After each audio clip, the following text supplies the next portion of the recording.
Hello everyone, welcome to my YouTube channel. मैं पूजा गुप्ता आप सभी का अपने यूट्यूब चैनल पूजा गुप्ता गोरखपुर में स्वागत करती हूँ। दोस्तों, आज के इस वीडियो में हम बात करने वाले हैं आर्थिक पैकेज के ऊपर, यानी कि आर्थिक पैकेज क्या होता है, what is called economic package, economic package क्या होती है और आर्थिक पैकेज क्यों दिया जाता है और इसका विभिन्न सेक्टरों पर असर क्या पड़ता है। इस वीडियो में हम पूरी बातें डिटेल से डिस्कस करने वाले हैं और आप सभी की कोई भी डाउट्स अब इस वीडियो के बाद आर्थिक पैकेज को लेकर नहीं रहने वाली है। तो दोस्तों, आज की ये वीडियो जो है बहुत ही इम्पॉर्टेंट है, वीडियो को पूरा लास्ट तक देखें। तो चलिए करते हैं हम आज की वीडियो को स्टार्ट। सबसे पहले तो हम बात करेंगे जिस टॉपिक पर, वो टॉपिक है कि आर्थिक पैकेज आखिर लॉन्च क्यों किया गया, क्या है इसके पीछे का कारण, इस वीडियो में हम बात करने वाले हैं। तो चलिए देखते हैं क्या है कारण। पूरे विश्व में कोविड-19 को फैलने से रोकने के लिए लॉकडाउन किया गया, जिसके कारण भारत सहित पूरे विश्व में आर्थिक गतिविधियां ठप पड़ गईं। इन आर्थिक गतिविधियों को दोबारा शुरू करने और अर्थव्यवस्था के विभिन्न क्षेत्रों को उबारने के लिए लगभग हर देश ने आर्थिक पैकेज की घोषणा की। तो अब हम जानेंगे कि किस देश ने अपने यहाँ कितने का आर्थिक पैकेज की घोषणा की है। सबसे पहले तो बात करेंगे कि हम जापान ने अपने जीडीपी का 21% और अमेरिका ने 13%, स्वीडन ने अपने जीडीपी का 12% और जर्मनी ने 10.7% और भारत ने अपने जीडीपी का लगभग 10% हिस्सा आर्थिक पैकेज के तौर पर दिया है। जीडीपी का मतलब आप सभी को जानना चाहिए, यानी कि ग्रॉस डोमेस्टिक प्रोडक्ट। तो दोस्तों, ये था कुछ आंकड़ा जो कि विभिन्न देशों ने अपने देश की आर्थिक यानी अर्थव्यवस्था को सुधारने के लिए अपने जीडीपी का कुछ हिस्सा आर्थिक पैकेज के तौर पर दिया। तो दोस्तों, अब हम नेक्स्ट बात करने वाले हैं आर्थिक पैकेज क्या होता है, what is called economic package. साधारण शब्दों में कहें तो आर्थिक पैकेज का मतलब देश की अर्थव्यवस्था में भाग लेने वाले सभी आर्थिक कारकों, आम जनता, किसान, मजदूर, बड़ी कंपनियां, छोटे और मझोले उद्योगों और निवेशकों के लिए आर्थिक सहायता होती है, जिसकी मदद से ये सभी लोग अपनी गतिविधियों को ठीक से चला सकें।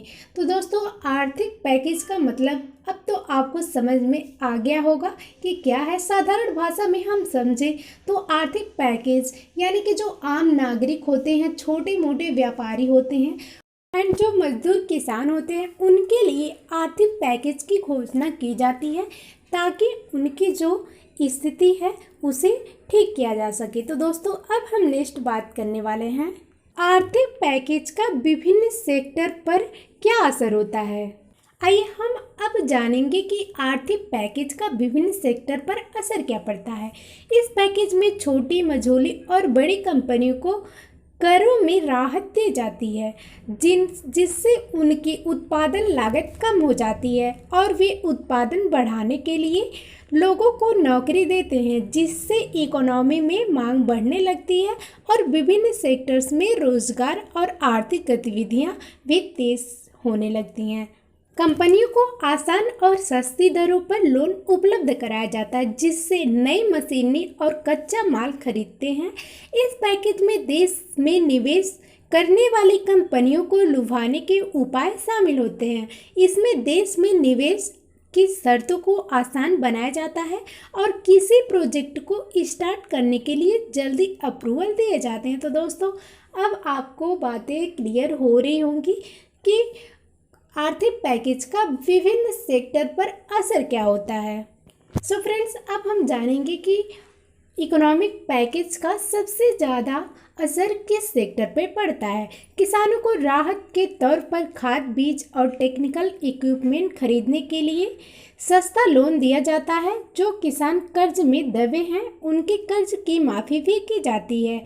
नेक्स्ट है मजदूर वर्ग के लिए रोजगार और ट्रेनिंग के अवसर उपलब्ध कराए जाते हैं और उन्हें बहुत कम दामों पर और फ्री में भी खाद्यान्न उपलब्ध कराया जाता है।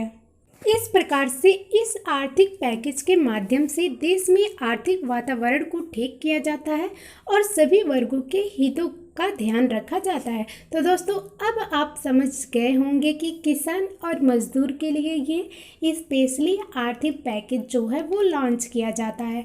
तो अब हम देखने वाले हैं कि जो जल्द ही अभी 20 लाख करोड़ रुपए का आर्थिक पैकेज की घोषणा हुई है उसमें किस किस सेक्टर को शामिल किया गया है।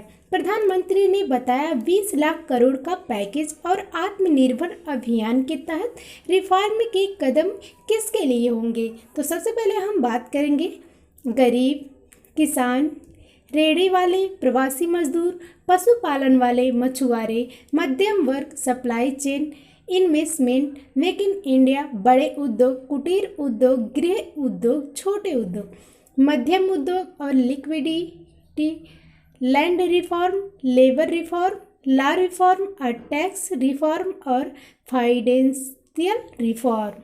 सो फ्रेंड्स, ये हो गई वो लिस्ट जिसके ऊपर आर्थिक पैकेज खर्च किया जाना है। तो सो फ्रेंड्स, अब हम देखेंगे कि आर्थिक पैकेज क्यों दिया जाता है।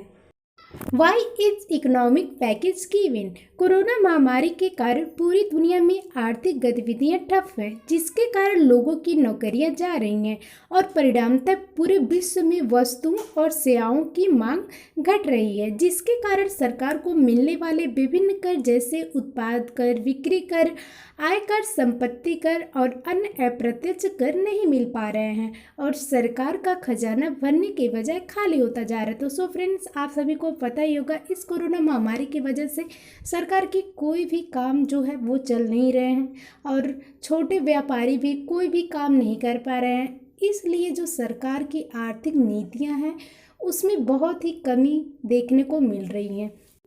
इसलिए सरकार इस बुरे कुचक्र को तोड़ने के लिए आर्थिक पैकेज देती है, जिससे कि कंपनियों के कर भार कम हो, जिसके कारण वे अपनी उत्पादन गतिविधियां चालू कर सके और ज़्यादा लोगों को रोजगार दे सके। इस प्रकार आर्थिक पैकेज के कारण एक सकारात्मक चक्र के द्वारा अर्थव्यवस्था को सुधारने का प्रयास करती है।